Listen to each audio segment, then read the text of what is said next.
Okay, hi everyone my YouTube channel. I'm very happy and honored to have someone today in the room. Someone I know him like years ago. He speaks well.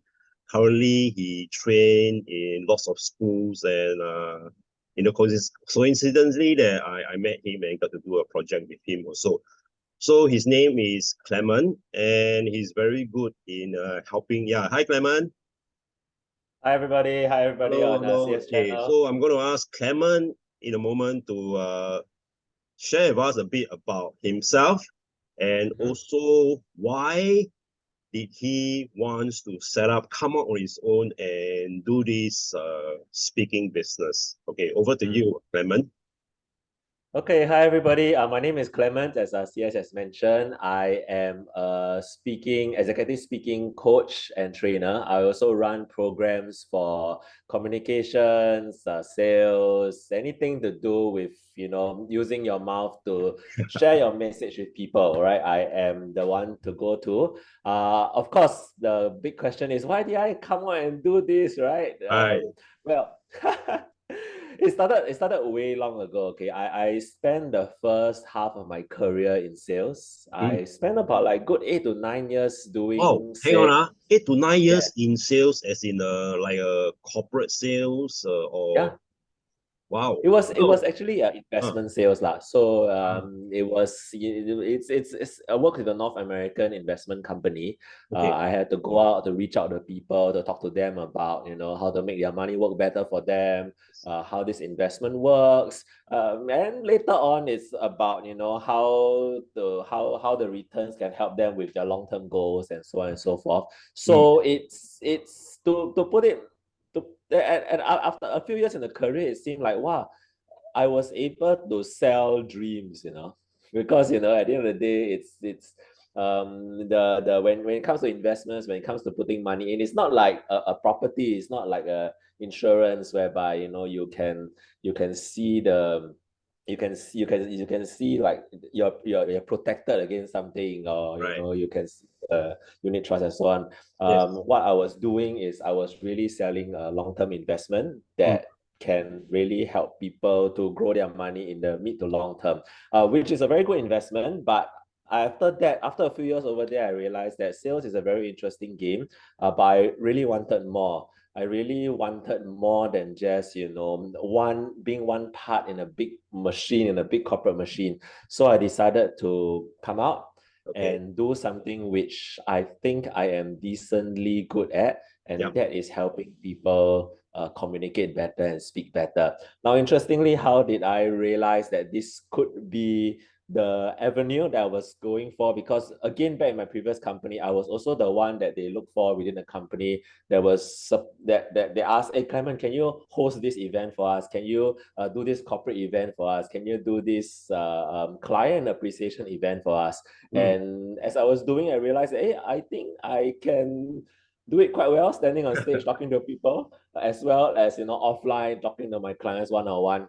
And I was already helping a lot of my team members to come on stage, talk to people. So when Wow. I decided that I want to switch careers, I thought maybe this is an avenue I can look into. And I decided that okay, training it shall be. So that answers the question on how I decided to come out and do something on my own, to do something more than just sales and to put my strengths into good use. I see. Okay, awesome. Mm. So, Clement, you may not know that I've invited some speakers, and then I call this a connecting chat with someone.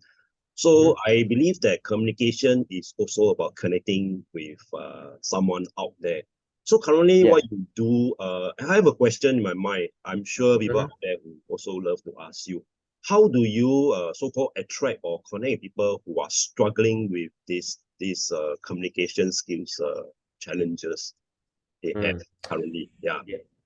Yeah, it's a very good question, because I meet a lot of people who have a lot of things that they want to say, Uh, especially in today's world whereby there's a lot of there's a lot of people who are in tech or in finance who are Right. really needing to go up their careers, but it's entirely dependent on impressing stakeholders higher than them, or impressing bosses, or impressing clients, right? So how do they translate all this expertise and all this knowledge that they have inside into who they really are, right? Right. So this is and that is all part of communication. How you're able to communicate well and share with people. Right. I Right. to most of these people, I have two things which I usually share with them. Is Mm. number one, you want to find out who you really are. Mm. Okay, what is the style that you want? Many people start off trying to imitate others. Oh, I want to be like Barack Obama. I want to be like Lee Kuan Yew. I want to be like this senior in my company who is very Okay. dynamic. So I mean, When are you they saying that these people they want to model how they communicate, how they Yeah, speak?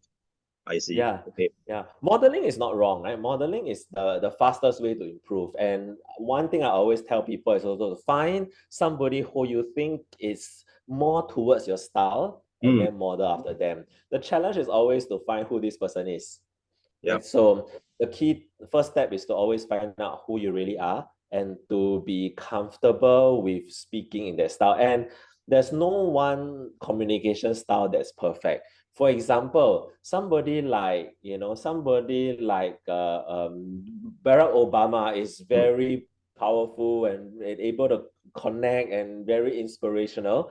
But Yes. his wife, Michelle Obama, Mm. is a totally different style, Right. more emotional, and yet still able to connect with people, Ah. right? On the other hand, we have also people like locally, you look at like our own Prime Minister Lee Hsien Loong. Mm. He is also somebody who is his father, like Lee Kuan Yew, is probably a natural orator, all in fire, but he's not like his dad. And Lee Hsien Loong is somebody who is probably trained over the years. He is probably can harness the softer side of him and the firm side of him over the years, and he's Yeah. still able to bring himself through and connect with Singaporeans with all walks of life. So, long story short, still talking about the first step, right? Yep. Find out who you are, Yep. find out what is the style that's suitable for you, then find a role model to model after. Number two, it's building a bank of stories or building a bank of experiences. A lot of things happen to us all the Mm. time, right, in life. Like today, I'm having a chat with you. Maybe one day I'll be telling this story to somebody. Yes. Yesterday, I was going around buying envelopes, special envelopes for a special card that I want to send out to clients. And I went to so many bookstores I couldn't find. It could be a story I could be telling somebody. Right. But in the human world, especially now where we have so much information bombarding us, it Yep. is stories that connect all of us.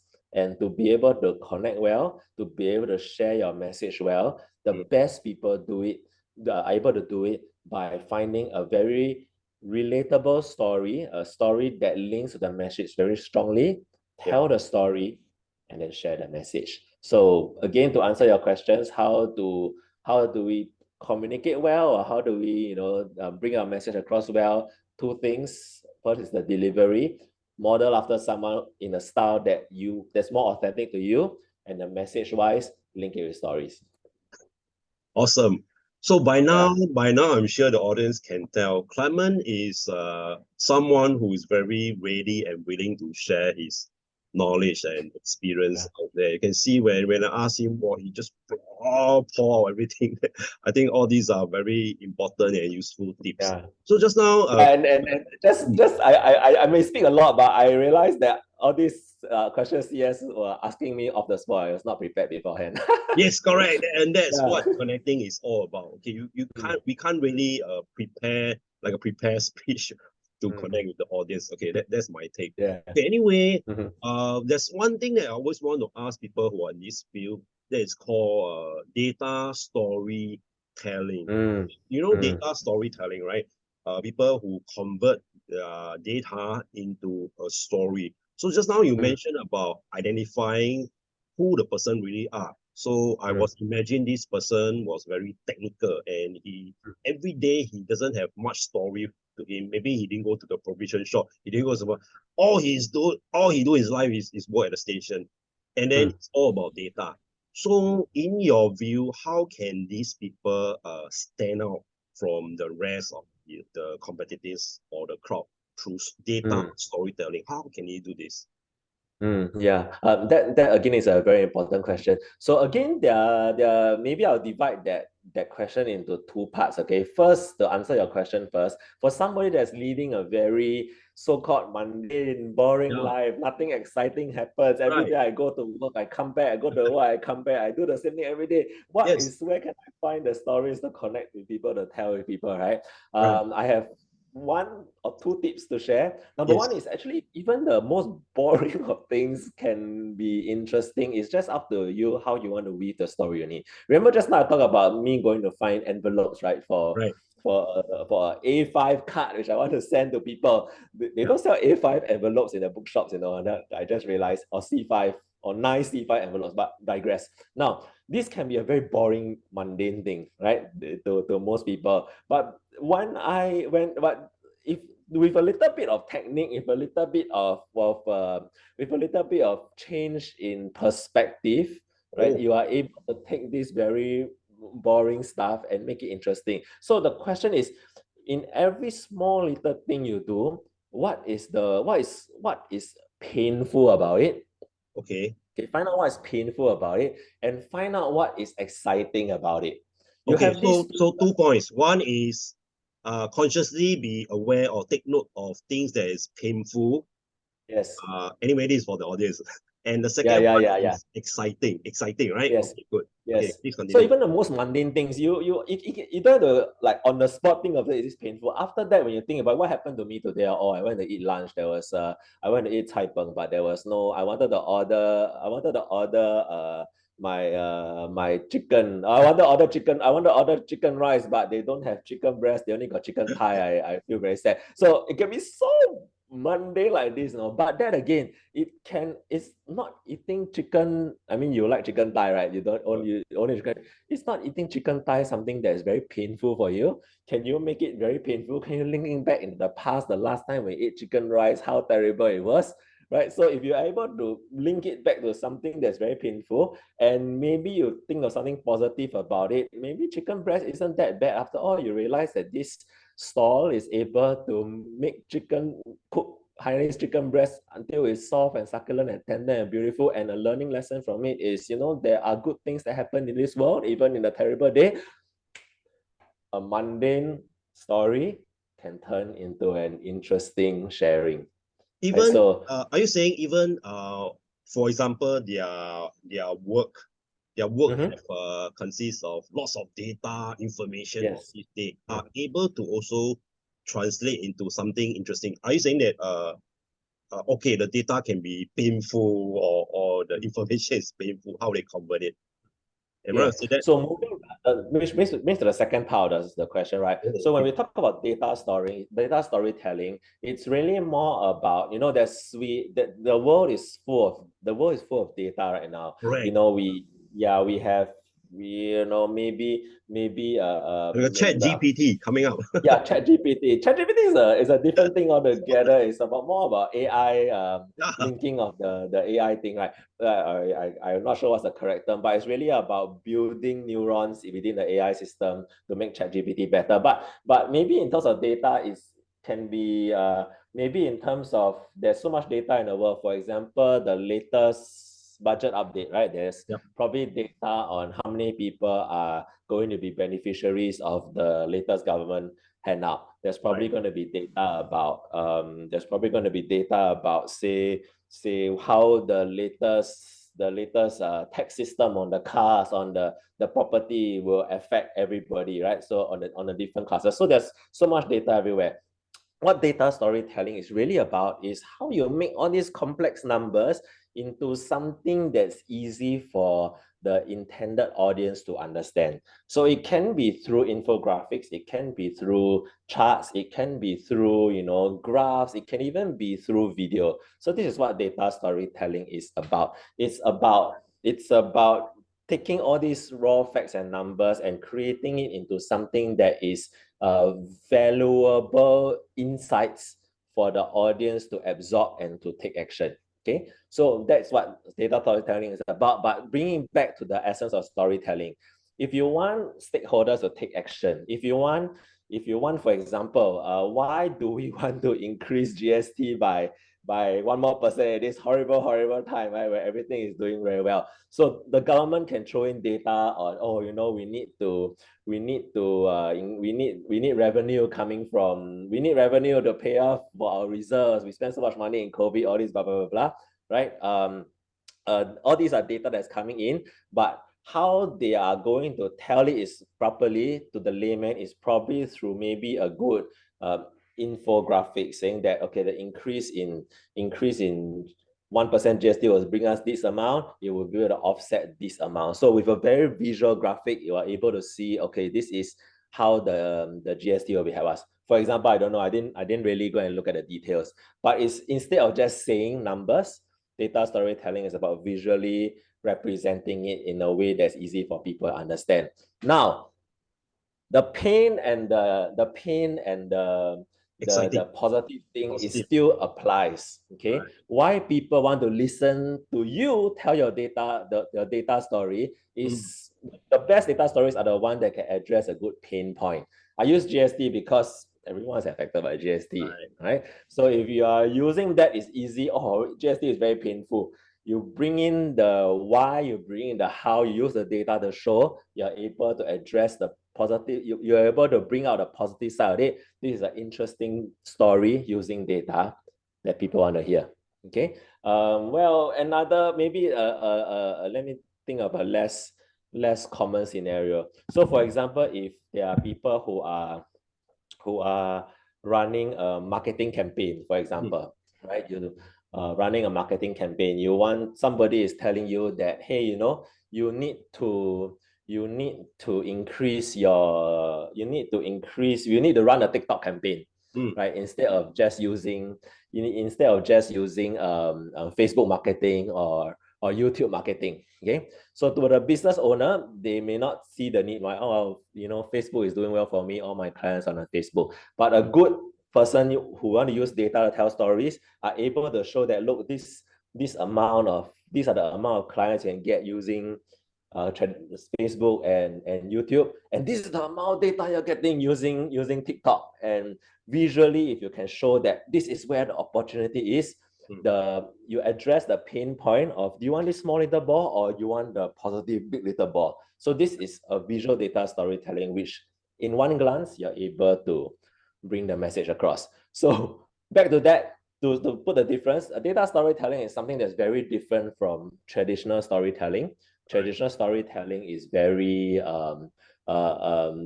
real life, it's very day to day, it's very human, it connects experiences, it connects humans to humans with interesting stuff. Data storytelling is different in a sense that it aims to bring very boring numbers and facts into a more human world, so that whoever that needs to take action doesn't need to spend too much time digesting the boring stuff.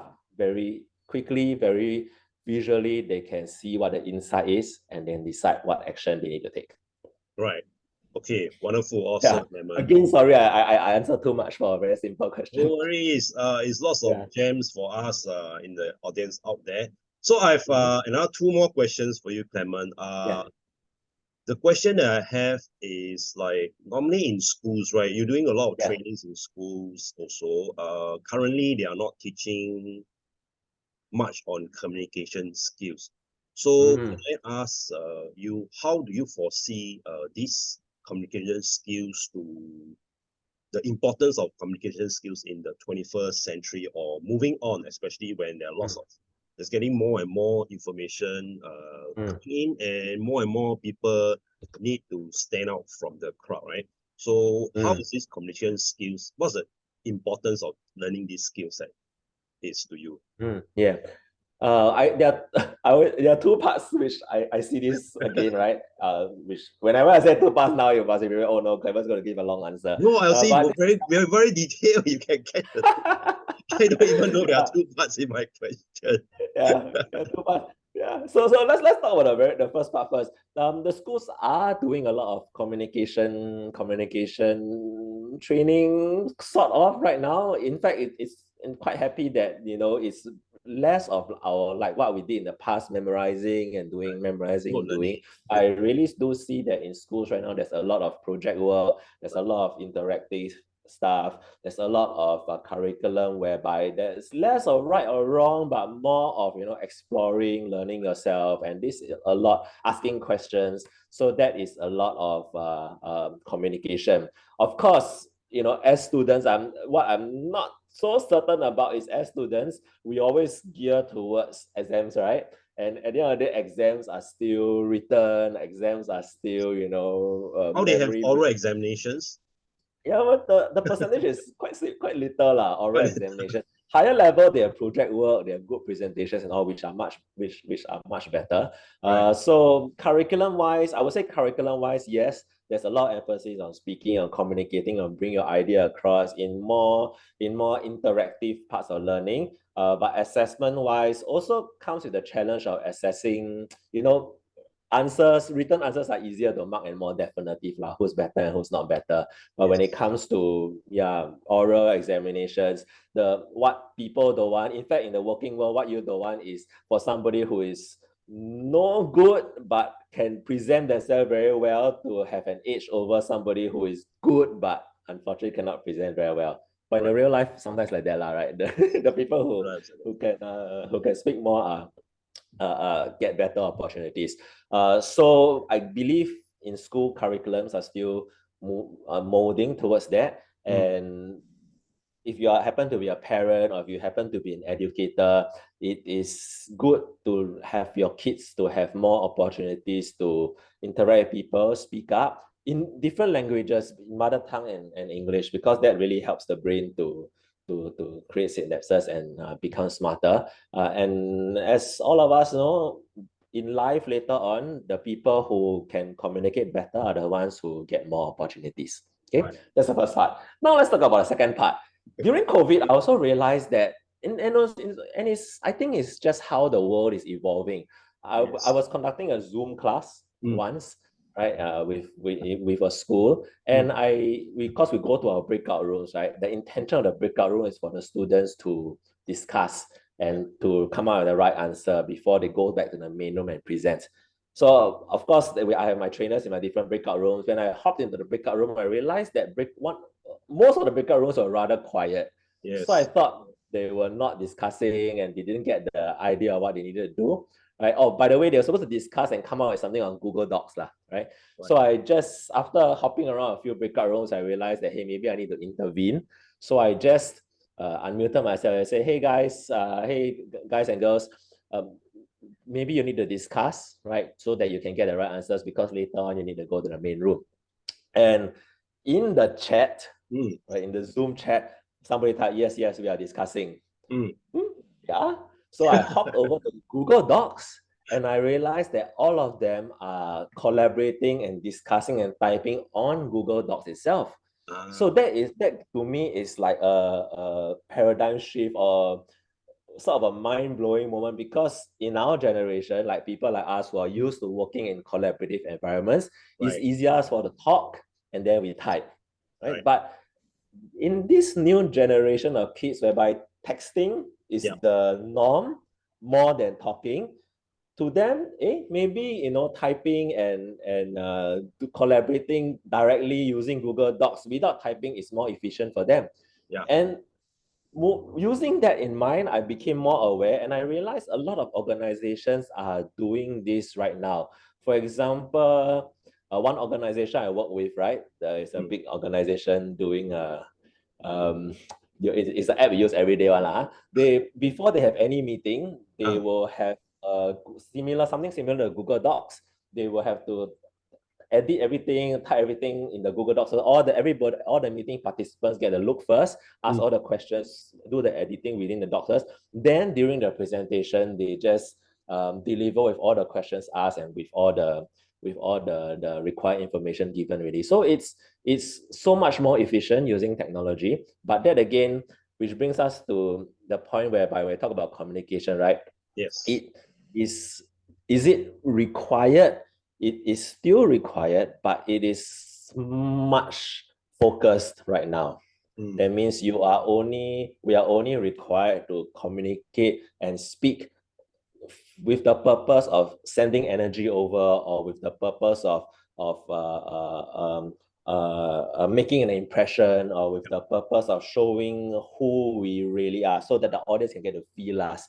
When it comes to generating information, when it comes to putting pieces together, now don't need to talk already. Typing might be faster and better. So answer your question, is communication necessary for kids? Yes, it's good. It's a good skill to learn for human to human interaction. But as the world progresses, as they grow up, it's more of making an impression, more of bringing out who you are, rather than just because there are easier methods to share information now. Right. Okay, cool. So Clement mentioned quite a few times on bring out who you are, which communication skills can do that. Okay, thank you, Clement, for all these gems. Perhaps one last question, very quick Yeah. one. What do you like to do on your pastime? What do you like to eat? Your hobbies? Can you share with the audience? Yeah. Short one. Wow, my pastime. Nowadays, let me see. If I had now, as I think as we age, now my pastime is just to stay at home and rest lah. Oh, Play wow, that's computer games, awesome. play my dog, and wow, those were the days where I used to go out with friends, watch movies, go for coffee, you know. But now, really, a good weekend is just to rest at home and Recharge. watch Netflix. Watch Yeah, play Netflix. computer games. Oh, Sorry?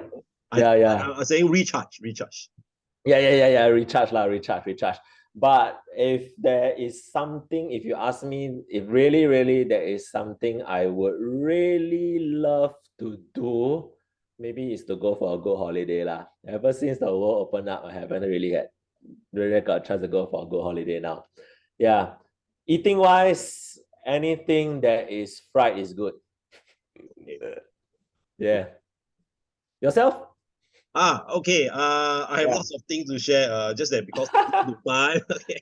Yeah. And I want to first thing, thank Clement for coming to this show. I've learned so much Mhm. from Clement, especially his listening skills. And in fact, I don't even know that I have a few things in my questions he is able to spot on. There's a lot Yeah. of gems that he shared on his Instagram. I've seen a few, and it was very, very good. So I'm gonna put the link and his number below, and then if Oh. you guys interested, you can go and watch his Instagram, or you can contact him, especially for parents who want to learn communication skills, or even for adults. So Clement, once again, thank you for coming to the show. I really appreciate. Definitely wants you to come back again to share more about your specialty for adults, perhaps. The next round. Thank you again once again for coming out. Lastly, if there's anything that you want to say to the audience out there. Yeah. Okay. If there were one thing I want to say to the audience out there is to maybe the second thing that we talk about, Yeah. we finding interesting things in your life. I Uh, think it's something that we can do every day, and life in Singapore can sometimes be like mundane and nothing may be going on. yeah. And when yes, sometimes I encourage people to, if you see something interesting, just record it down. Personally, I'm doing this thing which I find it very meaningful or interesting. I download this app You called recorded One it. S. Sorry? Recorded it. You recorded. Yeah, I record it down. I'm using this app called I have this app called One SE. It's called 1 second every day. What it does, right? It reminds you every day to post a 1 second video on that day which you want to record. Right, so Oh, I've been doing it since the start of the year, and of course now it's February. Sometimes there's something interesting, I have to squeeze out something interesting to put in. But throughout this journey over these like 30, 40 days, I realized that actually every day even the small things can be interesting. Like even those small things like walking in the rain, getting caught in the rain, or the wind nowadays is blowing so crazily hard. I video myself with my hair flying all around. I just thought that these are interesting to document down. Yeah. At the end of the year, I do hope to revisit 365 seconds of my Yeah. year. And I believe it's going to be a meaningful thing. And it helps me build stories to share as well. So all over you here, whether you use an app or whether you do it yourself, every day just find one thing interesting about your day that you want to remember. And I think it'll make your life more interesting and it'll be able to give you more resources to share and stories to tell whoever you want to meet. All right. Thank you, Clement. Thank you for your wise words. We will see you again and we will catch up again. So I see you Yep, and yep. let's just wave goodbye to our audience. Goodbye. Thank you. All right, bye-bye, Okay. everybody. Bye. Bye-bye. Okay, let me just stop it.